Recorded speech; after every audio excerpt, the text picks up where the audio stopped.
번째 드립니다. 이 회사는 1956년 찐빵집으로 처음 시작이 되었는데요.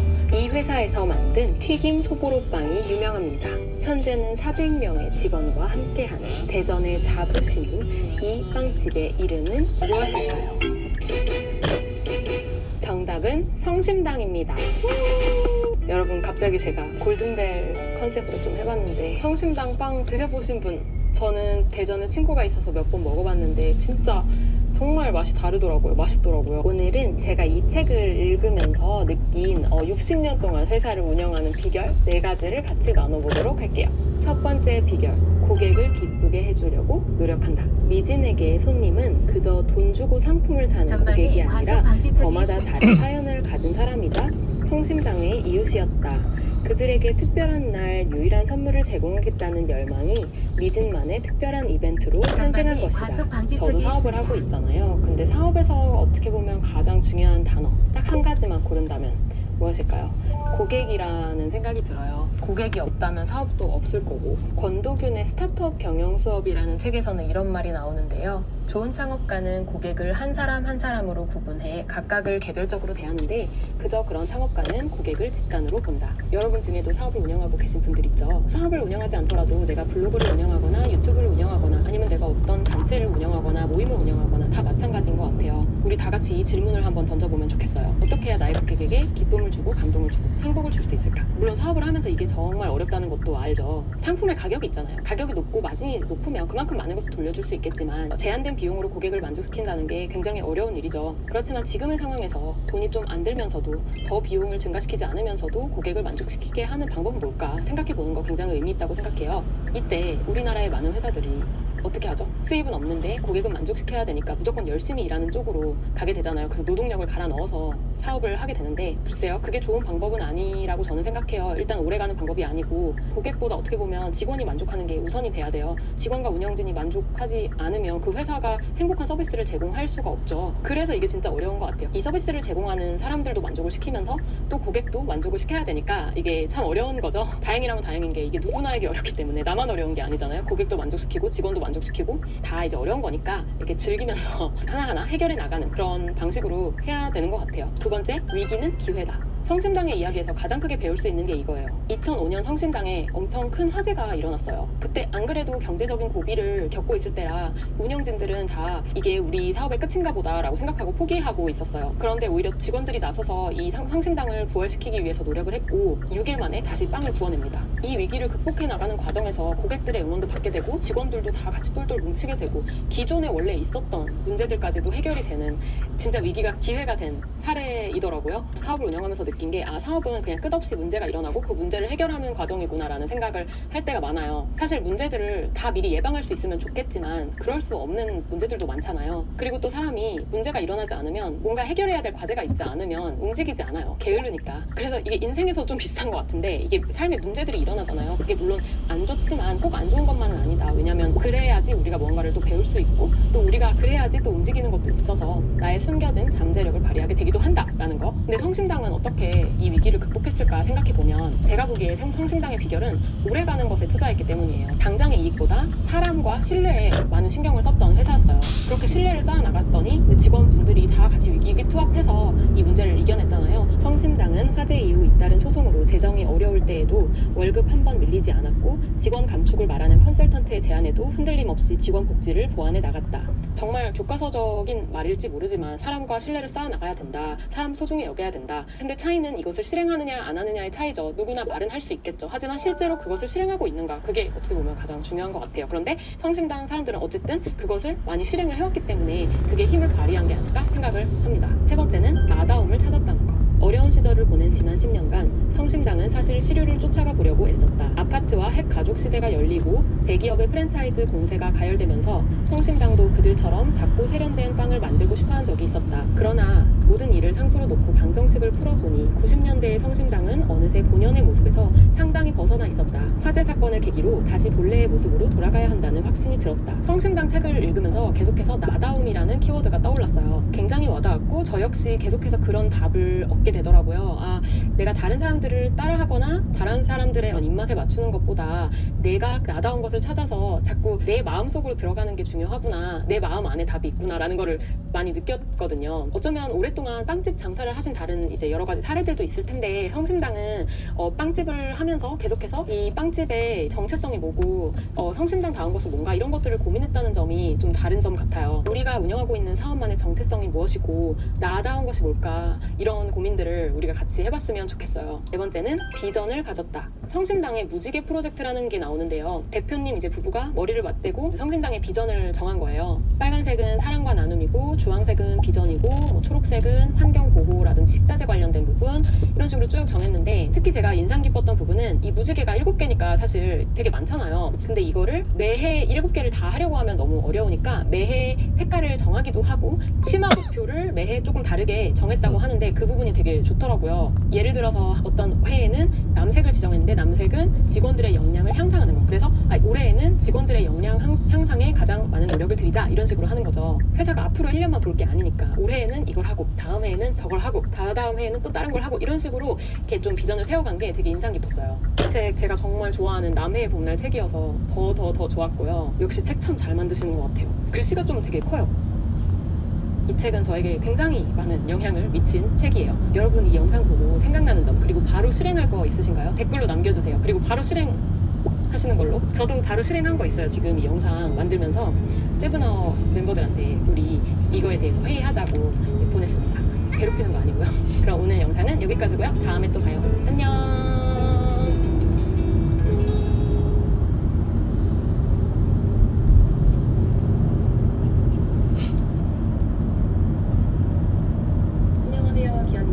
오늘은 굉장히 바쁜 하루를 보내고 있어요. 그 킨텍스에서 강의를 하게 됐거든요. 링크 아래에다가 걸어둘게요. 오늘은 저번 영상에 이어서 사업 아이디어를 어떻게 더 개발할까, 브레인스토밍 할까, 이 주제를 가지고 얘기를 해보려고 합니다. 이제 질문 5번째는 나의 사명이라 느껴지는 것은 무엇인가? 나의 열정이 향하는 곳은 어딘가? 사명이라고 하면 너무 어려운데, 부담스러운데, 나 인생의 사명 같은 건데 생각하실 수 있는데, 그럴 때 우리에게 필요한 건 구체적인 질문들이에요. 이제 인터넷에 보면 사명 선언문이라고 있어요. 여기에 이런 여러 가지 구체적인 목록이 있는데, 그 중에서 특히 이거, 당신이 평소 닮고 싶은 인물과 그 이유, 내가 평소 닮고 싶은 인물은 뭔가, 이런 거를 생각해보면 내 사명과 조금 바뀌어야 돼요. 저는 사실 닮고 싶은 인물들이 대단하신 분들이어서 제가 닮을 수 있을지 모르겠는데, 장기력 없어, 그리고 이태석 신부, 그리고 연예인 천, 이 세상에 왔어요. 일단 나도 몰라 왜 태어났는지, 왜 태어났어요. 그러면 하루하루를 살아갈 때 나는 이 세상에 영향을 미치게 돼 있어요. 그것은 내가 막을 수가 없어요. 내가 쓰레기를 엄청 버려서 이 지구에 쓰레기를 남기고 갈 수도 있고, 아니면 내가 누군가를 막 도와줘가지고 조금 좋은 영향을 남기고 갈 수도 있어요. 그래서 이걸 예전에 제가 써봤는데,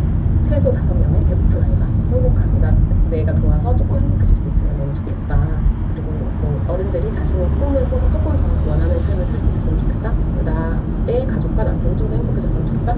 이런 것들도 다 사명이 될 수 있다고 생각해요. 이 사명이 있을 때 가장 해결하기 좋은 방법이 사업을 통해서 하는 거예요. 예를 들어 션 같은 경우가 굉장히, 자신도 제가 션 팬이어서 아는데, 자신은 가수랑 그렇게 잘 맞는 성격은 아니라고 얘기를 했었거든요. 가수보다는 자신은 사업가가 더 잘 맞는다라고 했는데, 그래서 실제로 지금 션이 하고 있는 일이 그 승일희망재단, 아마 그걸 거예요. 승일희망재단을 만들어서 육개리관요를 돕는 일을 하는데, 또 자신의 그런 연예인이라는 위치를 또 활용해서 많이 마케팅도 하고 해서 많은 분들이 거기에 참여할 수 있게, 돈 모금에 참여할 수 있게 하고요. 제가 어떤 브런치 글에서 본 글인데요. 사업은 돈을 벌기 위해서 하는 것이지만 그 기업이 갖고 있는 철학과 정체성이 바탕이 되지 않으면 출시하는 제품이나 서비스, 즉 돈을 버는 일에도 직접적인 영향을 미치게 된다. 제가 운영하는 것들 중에서 제가 하는 일들 중에 키스 전화영어가 있잖아요. 근데 키스 전화영어가 그냥 영어 교육 사업이다 이렇게 생각할 수도 있지만, 저는 얕게 생각하지 않으려고 해요. 결국에 사람들이 영어 공부하는 이유가 뭐죠? 영어 공부하는 이유도 내 삶을 좀 더 잘 살고 싶어서고, 내 삶을 좀 더 행복하게 보람있게 그렇게 살고 싶어서 영어 공부도 하는 거예요. 더 본질적인 부분으로 들어간다면. 그러니까 이런 부분들을 우리가 생각을 해야 되는 거예요. 단순히 영어 스킬만 올리는 게 중요한 게 아니라 영어 스킬을 왜 올려야 되는데? 라는 이런 철학적인 질문으로 들어가야 돼요. 더. 제가 이거를 처음에 사업해야지 했을 때 읽었던 책이 탐스 스토리였어요. 굉장히 많은 저에게 영향을 줬던 이야기였었고요. 많이 아실 거예요. 아르헨티나 여행 중에 신발이 없이 맨발로 다니는 아이들을 발견을 해서 이걸 어떻게 문제를 해결할까, 거기서 시작된 게 탐스였고요. 그 탐스 스토리 책이 아마 영어 제목이 Start something that matters 였던 것 같아요. 그게 저는 또 되게 기억에 남는데, 무언가를 시작해. 그냥 시작하는데 뭐냐면 그냥 중요하다고 생각하는 거를 시작해. 저 이 말 너무 좋아해요. 내가 이거를 성공할 수 있을까?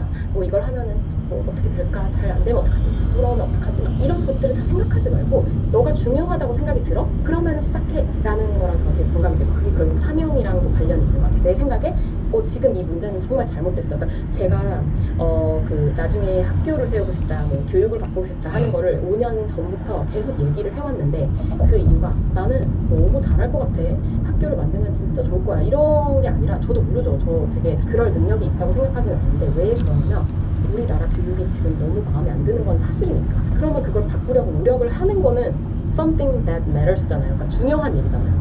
중요한 일이니까 시작을 하는 거지, 그게 내가 잘 못할까봐 이런 거는 별로 중요하지 않은 거예요. 여러분에게 사명이라고 느껴지는 게 있는지, 이렇게 해서 저는 사업 시작하는 거가 정말 좋다고 생각을 합니다.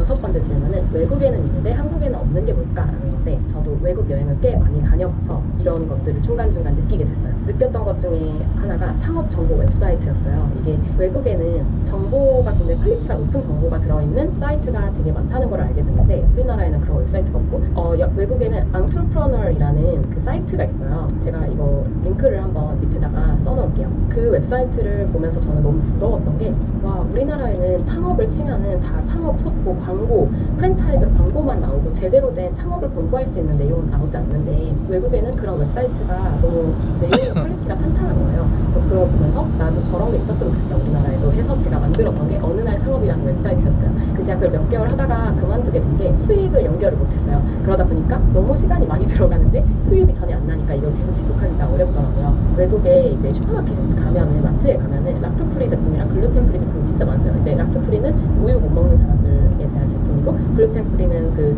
밀가루 없는 제품, 그 부분이 있었고, 또 다른 점은 베지테리안 식당이나 메뉴.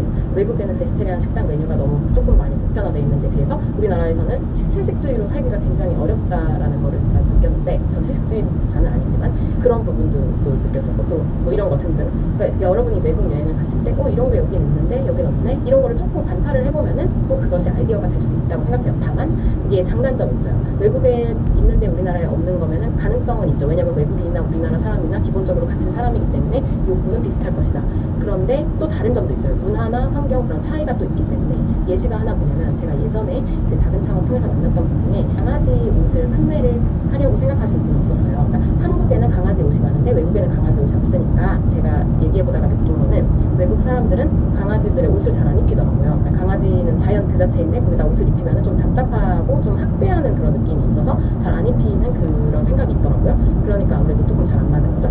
네, 한번 생각해보시면 좋을 것 같고, 7번째 질문은 쓰이지 않고 있는 잉여 자원이나 잉여 재능, 그런 것들이 주변에 되게 많아요. 이거는 제가 어떤 책에서 읽었었던 건데, SYJ라는 그 회사의 김소영 대표라는 분의 이야기였어요. 이제 남는 원단이 너무 많아서 아까워서 남는 원단으로 만들 수 있는 옷을 제작해서 굉장히 저렴하게 판매를 한 그런 이야기예요. 그러니까 우리 주변에 가치 있는데도 쓰이지 않고 있는 자투리나 잉여고가 그런 게 없을까 한번 찾아보는 거예요. 사실 저도 약간 관련이 있는데, 키스 전화영어도 퇴직자분들을 많이 고용을 하거든요. 그러니까 이제 일을 다 이제 마치시고 집에서 쉬시는데, 그래도 하루에 뭐 2시간, 3시간 정도 일을 하고 싶으실 수 있잖아요. 그런 분들을 고용을 하면은, 저희는 이제 북미 전화영어가 너무 비싼데 이 인건비를 다 감당을 못하니까 좀 저렴하게 할 수 없을까, 이거를 이제 한 건데, 그러니까 퇴직자라든지 대학생들을 고용을 할 수가 있는 거고, 어느 날 창업 같은 경우는 또 지금은 안 하고 있지만, 저는 사실 너무 성공한 사람들의 이야기는 좋지만 당연히 배울 점이 있겠지만 저랑은 너무 먼 얘기라는 생각이 들었어요. 그래서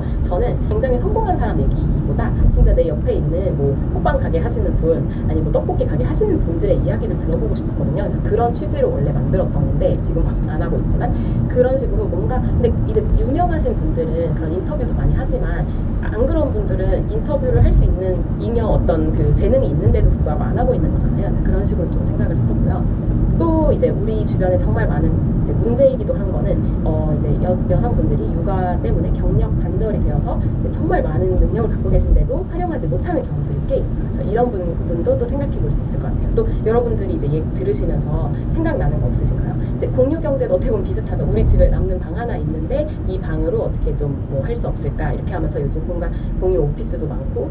8번째 질문은 남들이 하기 싫어하는 일, 귀찮아하는 일은 뭡니까? 제가 읽으면서 생각이 나는 게 트레바리라는 회사인데요. 아마 들어보셨을 것 같은데 그 책 모임, 독서 모임 하는 데잖아요. 근데 그분이 그 얘기를 하시더라고요. 자신들이 하는 거는 경쟁력은 어떻게 보면 남들이 하기 싫은 걸 하는 거다. 왜냐면 독서 모임을 하면 매일 평일 저녁이나 주말에 보통 이걸 해야 되는데 이 사업을 하면 그러면은 일하는 시간이 평일 저녁과 주말이 되는데 이 사업을 별로 안 하고 싶어 하잖아요. 그런 것 때문에 사실 저도 공감해요. 왜냐면 저도 주말에 일하는 거나 이런 거는 조금 안 좋아해서 그러니까 남들이 하기 싫어하는 일을 하면 살아남을 수 있다는 얘기를 했는데 저도 되게 공감이 됐고 남들이 하기 싫어하는 것이 오히려 기회가 될 수 있는 거죠. 왜냐면 남들이 다 하고 싶어하는 사업은 뭐 어떤 일은 경쟁이 오히려 더 치열하니까. 그래서 이제 외국 같은 데 보면은 좀 뭐 청소라든지 아니면 뭐 되게 조금 고된 일이라든지 뭐 이렇게 뭐지 배관공이라든지 이런 일들이 오히려 더 돈을 많이 보수를 많이 받는 그런 것들을 볼 수 있거든요. 이거는 제가 블로그에서 찾았었던 건데 지금도 하고 계신지 모르겠어요. 일정한 청소 이렇게 해서 젊은 부부가 같이 이렇게 청소 사업을 하시는 이런 것들도 있었고요. 근데 이 부분에서도 어떻게 보면은 기회를 발견할 수 있다고 저는 생각했어요. 왜냐면 청소하시는 분들이 다 이렇게 블로그에다가 자신들의 이야기를 쓰는 것은 아니기 때문에 똑같이 다 청소를 하더라도 나름의 또 하나의 플러스적인 요소를 추가를 할 수 있다고 생각했거든요. 세이노라는 그 사업하시는 분이 있는데 그 책을 예전에 읽은 적이 있어요. 그 책은 시중에서 판매하는 게 아니라 인터넷에 막 돌아다니는 책인데 경제적으로 실패하였다면 저 아래 낮은 곳으로 내려가라. 체면 때문에 그렇게 하지 못한다고 그 체면에 흠집을 내라. 출발점은 저 낮은 곳에 다시 그어라. 당신이 놓치려고 하지 않는 생활 수준이라는 것을 지워버리고 새로운 출발점에서 무에서 근근히 살아가면서 돈을 모아라. 이것이 실패로부터 탈출하는 비결이다. 이제 이 얘기는 어떻게 보면 이제 사업을 하거나 했을 때 리스크가 있잖아요. 그러니까 완전히 망해버릴 수 있는 리스크가 있는데 이랬을 때는 어떻게 다시 살아남는가. 그때는 체면을 버리고 하면 된다라는 거예요. 저도 좀 비슷한 생각을 했었던 게 어떻게 보면 나에게 이제 필요한 것은 정말 최악의 상황에서도 내가 그것을 체면을 이겨내고 무언가 일을 할 수 있는가, 내가 정말 좋은 회사를 꼭 다녀야 되나, 내가 좀 멋진 일만을 해야 되나, 그런 것들을 조금 내려놓으면 내 삶에서 오히려 더 자유가 생기지 않을까. 제가 사업을 하겠다는 결정을 했을 때 사실 제가 아는 것도 없었고 사업에 대해서 잘할 수 있는 자신이 없었기 때문에 내가 잘 안 되면 뭐 150만 원을 벌든 얼마를 벌든 내가 알바를 할 수도 있고 알바하면서 과외하면서 살 수도 있고, 제가 원래 영어 과외를 했었으니까 대학생 때 뭐 과외해서 한 뭐 80만 원 벌고 알바해서 80만 원 벌고 이렇게 살아도 내가 살 수 있나, 이거를 제 스스로 체크를 해봤었거든요. 그렇게 살아도 나는 자유 시간을 더 많이 얻고 살고 싶다라는 생각을 해서 그렇게 또 결정을 했던 것 같아요. 그래서 이제 저번 거랑 이번 건 좀 짧았는데 8가지 질문을 한번 더 해봤고요. 제가 지금까지 했던 짜잘한 프로젝트들은 어떻게 보면 이 질문 안에 다 들어있어요. 사실 저는 되게 큰 돈을 버는 사업이라든가 이렇게 성장하는 막 스타트업 같은 그런 사업은 제가 잘 몰라요. 어떻게 해야 될지 잘 모르고 그 정도 능력이 되지 않는데 작은 사업들로 내 스스로 먹고 사는 거는 충분히 지금은 자신이 있어요. 왜냐면 지금까지 또 여러 가지를 해봤기 때문에 제가 내일 모레 강의를 하느라고 좀 정리를 해보면서 깨달은 게, 제가 여태까지 좀 프로젝트식으로 아까 얘기한 것처럼 어느 날 창업 뭐 웹사이트를 만든다거나 아니면 뭐 캐스 전화영어 시작한다거나 아니면 그냥 짜잘한 뭐 독서 모임을 시작한다거나 이런 프로젝트들을 제가 한 22번 정도 트라이를 했더라고요. 시작을 했더라고요. 되게 여러 가지를 해보면서 내 나름대로 이 작은 사업에 대한 그런 경험은 쌓여졌구나 라는 생각이 들었어요. 근데 이제 저는 이거를 더 크게 만들고 어떻게 하면 막 그거는 사실 잘은 모르겠고, 어떻게 보면 제가 이런 사업에 대한 얘기를 하는 거는 내가 굉장히 사업을 잘해서 뭐 그런 거보다는 어떻게 보면 가까워서인 것 같아요. 그러니까 창업을 처음 하시는 분들과 저의 그 거리가 가깝기 때문에, 그런데도 이게 제가 시간이 흐르다 보니까 지금 6년 정도 하다 보니까 능력이 키워지고 할 수 있는 자신감이 생겨요. 6년 전과 지금의 저를 비교했을 땐 6년 전은 진짜 아무것도 몰랐고 능력도 없었는데 지금은 나 그래도 이거 할 줄 알아, 나 이거 좀 잘하잖아, 할 수 있어, 이런 생각들이 더 많이 드는 거예요. 그런 걸 보면서 그래도 조금 방향을 잘 잡고 계속해서 이렇게 트라이를 해보면은 배우는구나, 누구나 배울 수 있구나, 이런 생각이 들어서 아무튼 오늘 영상은 여기까지고요. 다음에 또 봐요. 안녕.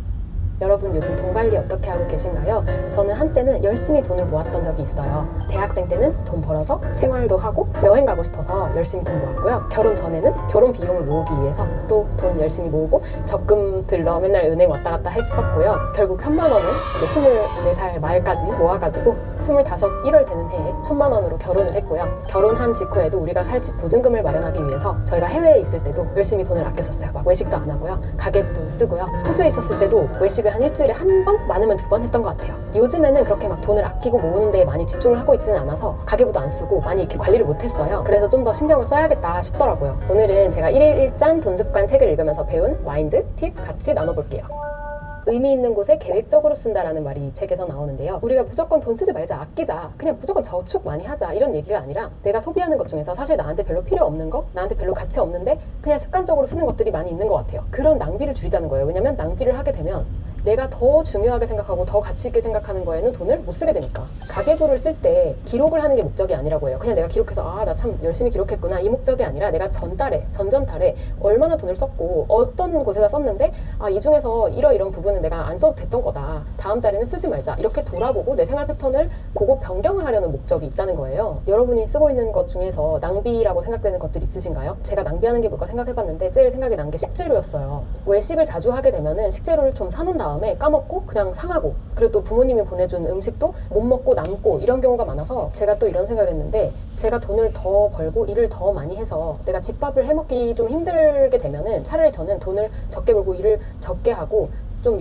시간 여유를 가지고 집밥을 해먹는 게 좋겠다는 생각을 결론을 내리게 됐어요. 저는 개인 사업자니까 그게 컨트롤이 되잖아요. 그렇게 생각한 이유는 제가 요리를 잘하는 건 아닌데 요리하는 시간을 되게 좋아하고 또 제 이제 위장 건강을 위해서, 그리고 돈도 아끼고 이 여러 가지 장점이 있더라고요. 이거는 사람의 상황마다 다른 건데 어쨌든 저는 그래서 식재료를 좀 많이 낭비하지 않도록 해야겠다라는 생각을 했어요. 두 번째, 이미 풍족하다는 것을 알자. 우리는 살아가는데 필요한 것들 이상을 소유하고 있어요. 냉장고에는 먹을거리가 가득하고 옷장은 옷들로 가득 차 있습니다.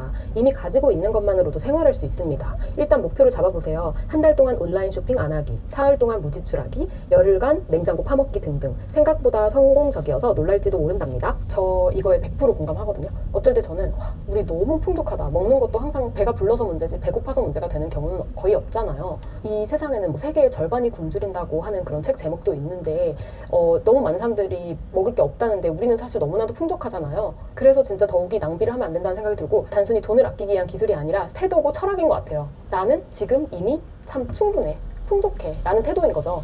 저는 이 책 보면서 사실 제가 예상치 못한 감정들을 좀 마주하게 됐는데 되게 숙연해졌던 부분들이 있어요. 부부의 이야기가 나오는데 그 부부분이 두 분 다, 남편분, 아내분 둘 다 장애를 가지고 계셔서 뭐 남편분 같은 경우 한 달에 90만 원을 벌 때도 서로 이제 아껴 써가지고 30만 원을 저금하고 이런 이야기가 나오거든요. 네, 요즘 제가 많이 느끼는 것 같아요. 우리 주변에 진짜 어려운 사람이 많다는 거. 저는 예전에는 제 주변에는 다 이렇게 학자금 대출 있는 사람이 그렇게 많지 않았어가지고, 그리고 또 막 용돈도 받는 애들이 되게 많았어요. 그래서 되게 부럽다. 저렇게 막 해외여행도 막 가고 부모님 보내주고 이런 생각이 있었는데요. 지금 저는 몸이 건강한 것만으로 충분하다는 생각이 들고, 그리고 그러지 못한 사람들을 이제 우리가 같이 이렇게 잘 살 수 있게 도와줄 수 있는 능력을 가지고 있구나라는 생각도 들어요. 세 번째, 정리정돈을 하면 돈을 아낄 수 있다. 내가 사는 집의 평당 가격이 1,000만 원이면은 그 1,000만 원을 서랍장 하나가 깔고 앉고 있는 거다라는 얘기가 나오는데 제 머리를 탁 치더라고요. 맞아. 우리가 사실 물건들이 이렇게 많이 필요하지 않다는 생각이 저도 많이 드는데, 내가 이렇게 어디 뭉쳐놓고 쓰지도 않는 물건 그 자리를 차지하기 위해서 어떻게 보면 집이 더 넓어야 되는 거잖아요. 더 줄여야겠다는 생각을 전 많이 해요. 옷 같은 것도요. 가짓수가 늘어나면 어차피 내가 막 100개 있다고 100개를 다 입고 다니는 게 아니에요. 물건은 내가 눈에 보일 만큼, 정리할 수 있을 만큼, 한눈에 보여서 내가 정말 잘 활용할 수 있을 정도의 가짓수가 적당한 것 같아요. 냉장고도 똑같아요. 냉장고에도 너무 많은 식재료를 사놓으면 내가 여기에 뭐 있었는지 기억을 못해서 나중에 또 안 먹어서 썩게 되고. 요즘 좀 이거 읽으면서 정리정돈을 되게 중요하게 이렇게 다시 더 머릿속에 와닿아가지고 요즘 다시 좀 정리를 하고 있습니다. 이렇게 클래식 들으면서 30분 동안 이렇게 천천히 하는 게 제 스타일이라서 좀 그렇게 꾸준히 하려고 노력 중이에요. 네 번째는 남의 시선을 신경 쓰지 말기. 돈을 모으는 마인드 중에 굉장히 중요한 거라는 생각이 드는데요. 여러 가지 부업이나 아르바이트로 좀 부수입을 얻는 그런 이야기가 나오는데, 그분 같은 경우 뭐 아파트 입주 청소할 때도 같이 해가지고 좀 돈도 벌고 이런 얘기가 나오는데 제가 그거 부끄럽지 않냐고요? 이런 얘기가 나오더라고요. 아니요, 전혀 안 부끄러웠는데요? 막 이러면서 얘기가 나오는데, 내가 남들한테 휘둘리지 않으려면 제일 중요한 게 내 기준을 세우는 것 같아요. 내가 중요하게 생각하는 게 뭔가를 스스로 찾아야 돼요. 왜냐면 아무도 그거 안 정해주기 때문에 나한테는 이게 중요해, 나한테는 지금은 이게 중요해, 이렇게 내가 스스로 판단을 내리면 다른 사람들의 시선과 기준에 많이 흔들리지 않아요. 제가 또 아는 분 중에 전업주부이신데 되게 여러 가지 부수입을 하시는 분이 있어요. 뭐 저기서 경품도 받고 포인트도 쌓고 뭐 할인도 받고 해서 5만 원 벌고 10만 원 벌고 3만 원 벌고. 근데 이것도 어떤 사람이 보면 아 뭐하러 그런 거야 난 별로 막 이렇게 얘기할 수도 있어요. 뭐하러 저렇게까지 해서 뭐 3만 원 더 벌어 이렇게 생각할 수도 있는데 내가 상관없이 지금 나에게 지금 그 부수입을 버는 게 중요하면 하면 되는 거예요. 저도 대학생 때 좀 돈을 많이 모으고 하려고 열심히 일이 들어오는 대로 받고 그랬던 적이 있어요. 물론 제가 나중에 너무 힘들어서 다시는 이렇게 하지 말아야지 했었던 거기도 하지만 누군가는 이해 못 하더라고요. 대학생인데 공부에 집중을 해라, 다른 돈 버는 데 집중하지 말아라 했는데 저는 그런 상황이 아니었고 벌어야 할 돈도 있었는데 여행도 가고 싶은 거예요. 왜냐면 대학생 때 말고 내가 여행을 또 앞으로 갈 수 있을지는 확실하지 않았기 때문에. 그래서 저는 그 여행을 가는 돈을 모으는 게 중요하다고 생각을 해서 더 아르바이트를 하고 과외를 많이 한 거죠. 그러니까 다 상황이 다르고 생각이 다르기 때문에 남들이 이해를 못해도 내가 하고자 하는 일을 하면 되는 것 같아요. 5번째, 환경을 보호하자. 그러면 돈도 아끼게 된다. 저희가 한 명당 매주 버린 쓰레기가 너무 많잖아요. 이게 다 어디로 갈까? 저 생각해보면 진짜 어디에 가는 걸까?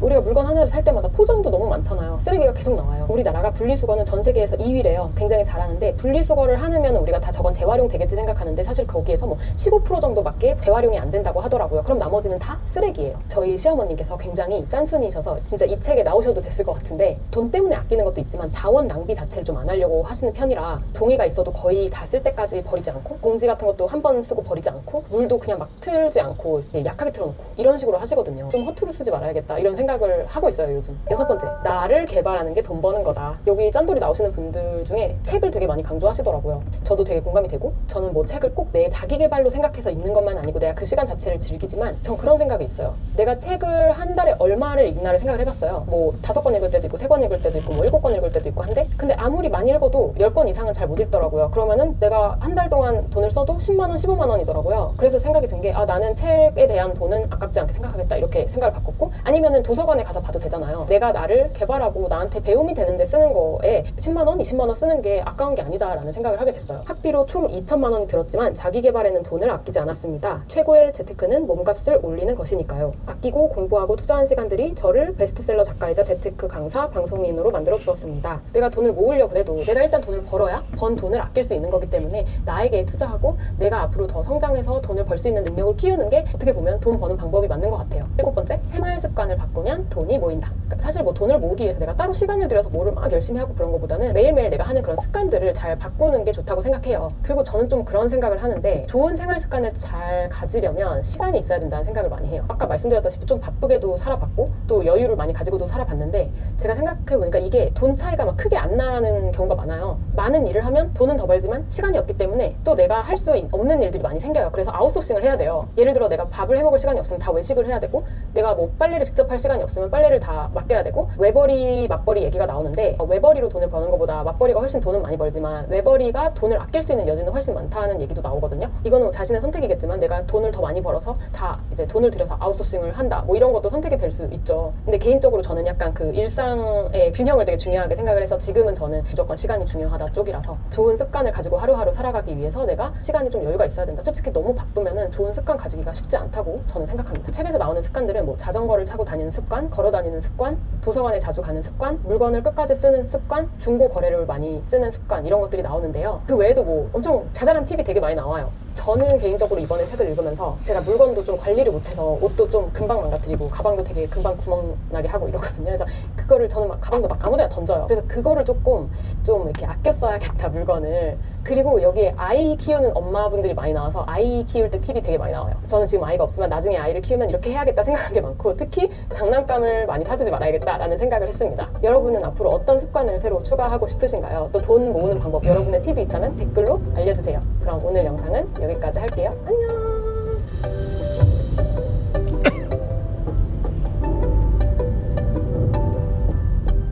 안녕하세요, 기현입니다. 여러분은 인터넷에서 어떻게 존재하고 계신가요? 물론 여러분의 존재를 반드시 인터넷에 드러낼 필요는 없어요. 하지만 여러분이 하고자 하는 일이 있다면 그 일에 인터넷은 굉장히 좋은 도구가 되어줄 거예요. 만약에 여러분이 프리랜서, 사업자라면 여러분의 능력과 서비스를 잘 알려야 되고 그리고 알려서 그 판매까지 이어지게 하는데 인터넷이 굉장히 중요한 역할을 할 것이고요. 또 인터넷을 통해서 취업이 될 수도 있어요. 그런 예시들도 종종 들었고요. 내가 작가가 되고 싶다거나 아니면 뭐 사회의 변화를 만들고 싶은 체인지 메이커다 이런 사람들도 많은 사람들과 연결이 되고 싶으면 인터넷 세상에서 나 자신을 잘 표현할 줄 알아야 할 거예요. 이번 영상은 적은 비용으로 개인 홈페이지를 만들 수 있는 윅스와 함께합니다.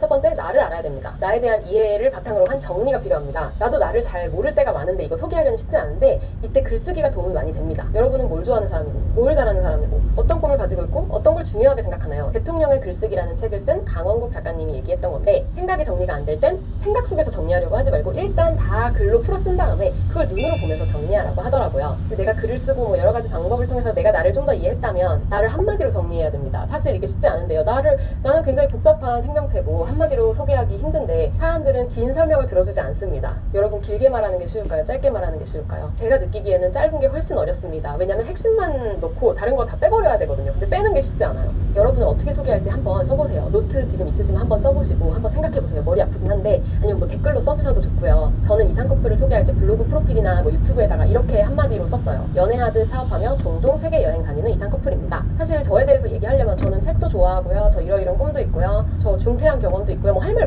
많이 있을 수 있죠. 근데 한마디로 담아야 되기 때문에 사업과 세계 여행만 설명을 한 거죠. 두 번째, SNS를 만든다. 여러분이 자신을 한마디로 딱 소개를 했다고 인터넷 세상에서 그것이 신뢰성이 있을까요? 사람들이 알 수 있는 방법은 뭐예요? 말을 들어보고 생각을 들어보고 글을 읽어보고 사진을 보고 영상을 보는 거예요. 여러분의 삶과 생각과 이런 경험 이런 것들을 SNS 뭐 플랫폼을 통해서 표현을 할 수가 있죠. 유튜브, 블로그, 페이스북, 인스타그램, 팟캐스트 뭐 등등등. 제가 여기서 말씀드리고 싶은 게 여러 가지 하기보다 한 개를 먼저 시작했으면 좋겠어요. SNS는 지속 가능한 게 되게 중요해요. 하다가 말다가 3달 쉬다가 이렇게 하면 사람들과의 관계가 계속 이어지지가 않아요. 이 사람 언제 돌아오는 거야? 그리고 신뢰를 가지기도 어렵게 되죠. 여러 가지 중에서 가장 나랑 잘 맞는 SNS를 정해서 한번 시작해 보시는 걸 추천드려요. 저는 지금은 되게 여러 가지를 운영을 하고 있는데 아무래도 지금은 운영한 지가 좀 오래되다 보니까 좀 습관이 됐고 글 쓸 시간이 되게 많이 줄었어요. 처음에 비해서. 그리고 이렇게 컨텐츠를 만드는 것이 내가 뭐든지 다 창작한다고 생각하면 너무 힘들어요. 내가 매일매일 새로운 창작물을 만들어낸다는 건 어렵지만 내 삶을 기록하고 내 생각을 표현한다고 생각하면 훨씬 쉬워요. 왜냐면 난 매일매일 어쨌든 뭔가를 하니까. 쌍꺼풀 유튜브 채널에서 뭐 블로그 운영하는 법이나 뭐 유튜브 운영하는 법 이런 거는 종종 제가 올리잖아요. 그런 구체적인 부분은 그런 영상들을 확인해 주시면 됩니다. 세 번째, 개인 홈페이지를 만든다. SNS를 운영할 때 아쉬운 점은 나에 대한 소개를 한눈에 정리해서 보여주기가 좀 힘들다는 거예요. 제 블로그 들어가 보면 글이 엄청 몇천 개가 있긴 하지만 그거를 다 읽어볼 수는 없잖아요. 특히 저처럼 뭐 블로그도 운영하고 유튜브도 운영하고 뭐 사업도 운영하고 하는 일이 이렇게 여러 가지가 있고 할 때는 특히 나를 정리해서 보여줄 필요가 있는 것 같아요. 영어권에서는 자신을 소개하는 개인 홈페이지가 되게 흔하거든요. 근데 우리나라에는 이렇게 사업을 소개하는 홈페이지는 많은데 개인을 소개하는 홈페이지가 좀 드문 편이에요. 예시 몇 가지 보여드릴게요. 우리나라 분이지만 외국에서 많이 활동하시는 선현우라는 분이 있어요. 그래서 이거를 보면은 이분에 대한 소개랑 어떤 회사 운영하는지 그리고 유튜브로도 연결되게 이렇게 해놨고 컨택트 할 수 있게 해놨어요. 코지플레이트라고 이건 아는 언니가 하는 로고 디자인하는 회사인데 믹스로 회사 홈페이지를 만든 거고요. 저도 이상커플 홈페이지를 만들었는데 믹스로 만들었어요. 한번 보여드릴게요. 네, 홈페이지는 이상커플 이렇게 영어로 쳐서 컴 하면 들어가고요. 그건 제가 다 디자인한 거예요. 저 디자인 그렇게 잘 못하는데 믹스에서 이런 아이콘도 다운받아서 한 거고 그리고 유튜브 영상도 이렇게 하나 올려놓고 이거 잘못됐네. 이거 만약에 고치고 싶으면은 이거 믹스 들어가가지고 고치면 돼요. 지워볼게요. 게시하기. 그냥 평소 컴퓨터 할 때처럼 내가 얘를 옮기고 싶다 하면 그냥 이렇게 옮겨주고요. 그리고 다시 돌리고 싶다 하면 컨트롤 Z. 이제 컨트롤 Z는 뭐 포토샵이나 일러스트 쓸 때도 똑같이 컨트롤 Z잖아요. 실행 취소하려면. 그런 식으로 되게 편리하게 돼 있어요. 오른쪽 상단에 보면은 이렇게 메뉴도 있고요. 제가 분홍색으로 이렇게 바뀌게 만들었어요. 시작하기 누르면은 제 블로그로 들어가요. 여기 믹스 안에서 블로그를 쓸 수가 있어요. 그래서 여기 들어가면 제가 쓴 글이 나오고요. 콜스 이거는 지금 뭐 하는 건 아닌데 이렇게 한번 해봤어요. 준비 중입니다. 이거 토끼도 여기에 그냥 있는 거예요. 무료로. 그리고 책은 제가 추천하는 책들 한번 올려놨고요. 여러분들 혹시 궁금하시면 보시면 되고 블로그 누르면 블로그로 가고요. 유튜브 누르면 유튜브로 가고 어바웃 누르면은 저희 이야기 이렇게 쭉 써놨어요. 그리고 좋은 게 인스타그램도 이렇게 공유가 돼요.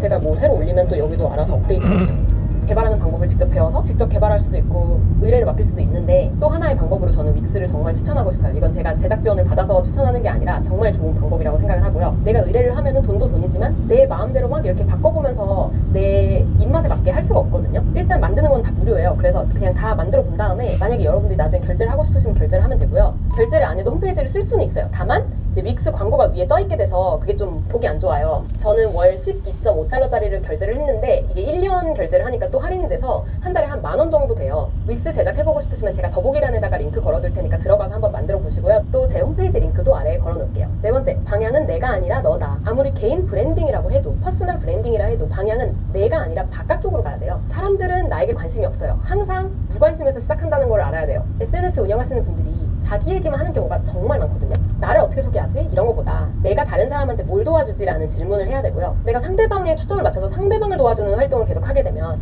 자연스럽게 나를 알게 돼요, 그 사람이. 물론 이제 계속해서 도와주는 일만 하고 나에 대한 소개를 전혀 안 하면은 그것도 좀 안 좋아요. 왜냐면 이 사람 뭐 하는 사람이지? 찾아보려고 해도 잘 안 나와 있는 경우가 있거든요. 그리고 여러분이 사람들을 돕는 어떤 활동을 한다면 이 핵심 문장 두 가지를 기억해주세요. 나는 사람들이 뭐뭐 하는 것을 돕는다. 그리고 나만의 다른 점은 이것이다. 예를 들어 저희 유튜브는 이렇게 설명할 수 있어요. 이상커플 유튜브는 사람들이 자신의 이상적인 삶을 찾고 그 삶을 살아가는 것을 돕는다. 그런데 돕는데 뭐가 다르냐는 거예요. 차별점이 뭐냐는 거예요. 적은 돈으로 결혼을 했고 적은 돈으로 사업을 시작을 했다. 돈이 많지 않지만 우리의 삶을 나름대로 꾸려가고 있다는 점. 그리고 일을 적게 하는 방향, 일을 적게 하고 삶을 좀 더 풍성히 살아가는 그런 라이프 스타일에 관심이 많다는 점. 전 이런 것들이 좀 특별한 점이라고 생각을 했거든요. 다섯 번째, 네이밍.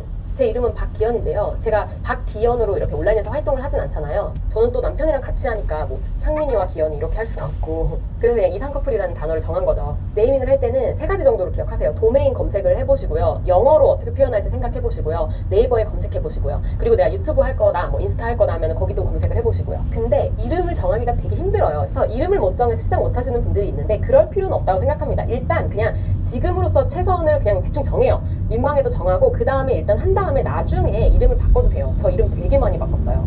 예전에 저 이름 정말 입에 담지 못할 정도로 민망한 이름이었었어요. 이름에 레몬이 들어갔고요. 여섯 번째, 진실되게 표현하라. 그러니까 브랜딩과 마케팅을 한다고 해서 내가 아닌 것을 표현한다고 생각하지 마시고요. 나의 특성들을 표현하는 거예요. 어쨌든 이럴 경우가 있거든요. 제가 이제 강의를 하거나 뭐 어떤 모임에서 이렇게 만나면 이분은 만나면 느낌이 너무 좋은데 블로그로 봤을 때는 이 느낌이 아니었던 거예요. 그러니까 최소한 우리가 그렇게는 하면 안 되잖아요. 너무 좋은 장점들과 내가 이런 특성들을 갖고 있는데 이것들을 전혀 보여주지 않고 있거나 아니면은 오히려 더 안 좋게 보여주고 있다면 너무 그거는 아까운 거잖아요. 나를 홍보한다고 생각하지 말고 나를 표현한다고 생각해보세요. 예전에 제가 어떤 예능을 봤는데 박진영이 JYP 연습생들한테 그런 얘기 하더라고요. 잘 숨기려고 하지 말고 숨길 일을 하지 마라. 그러니까 정직함을 되게 강조를 하더라고요. 내가 단점 같은 거, 내 안 좋은 거 숨길 필요가 없어요. 내 단점도 단점이 없는 것도 단점이라고 하잖아요. 그냥 나와 나의 삶을 기록해보세요. 그러면서 그 기록이 사람들에게 도움이 되게끔 오늘 영상을 보고 여러분에게 또 새롭게 생각난 아이디어가 있다면 댓글로 알려주시고 여러분이 앞으로 인터넷상에서 자신을 표현하고 소개하고 싶다면 앞으로 어떻게 할지도 한번 댓글로 얘기해 주시면 제가 잘 읽어보겠습니다. 다음에 또 봐요. 안녕.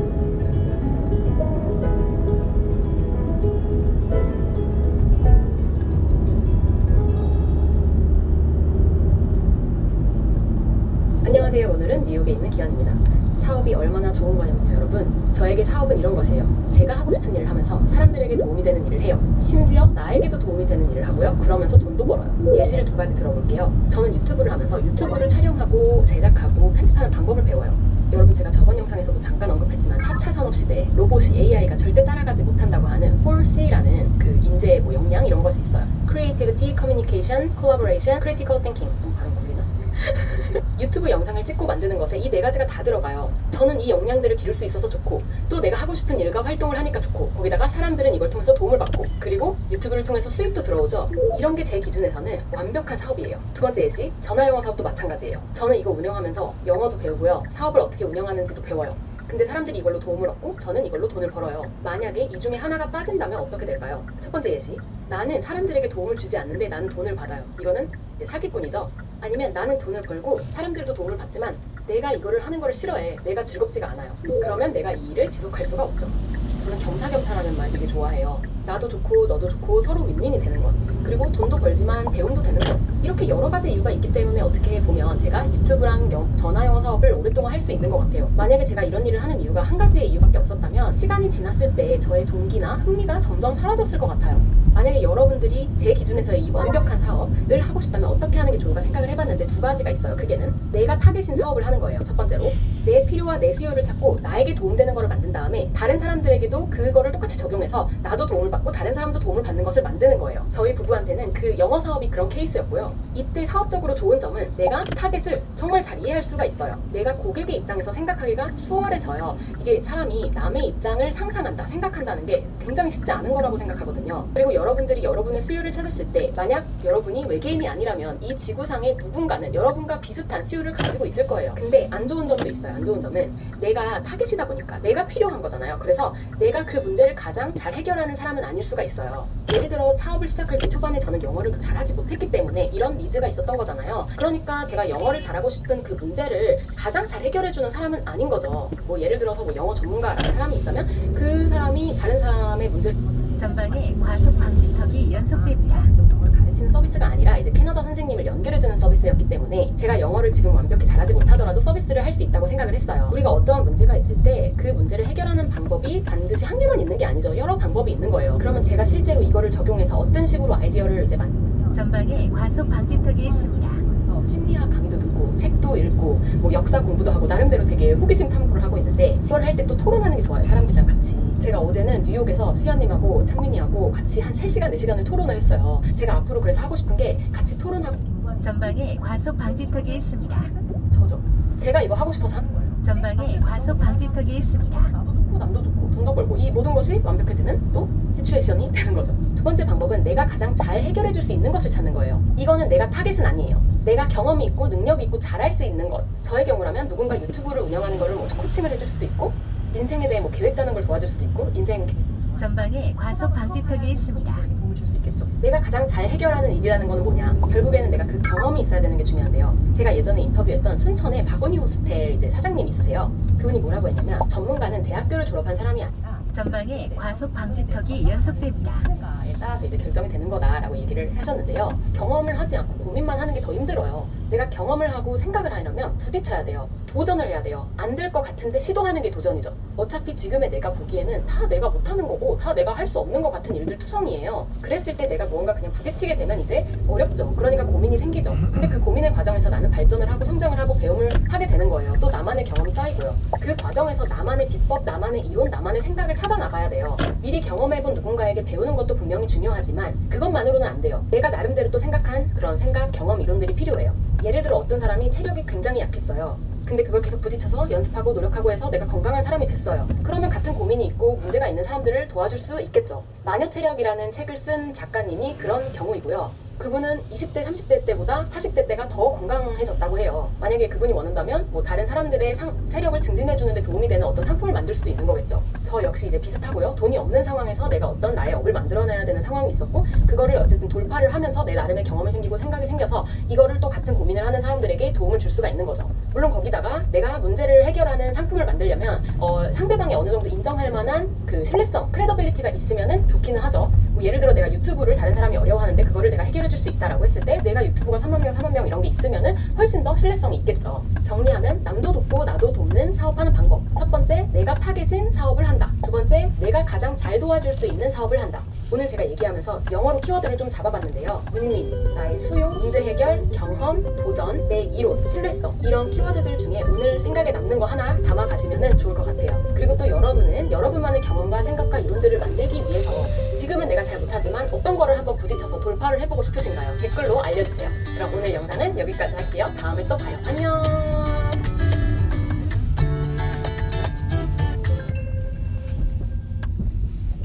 안녕하세요. 캐나다 몬트리올에서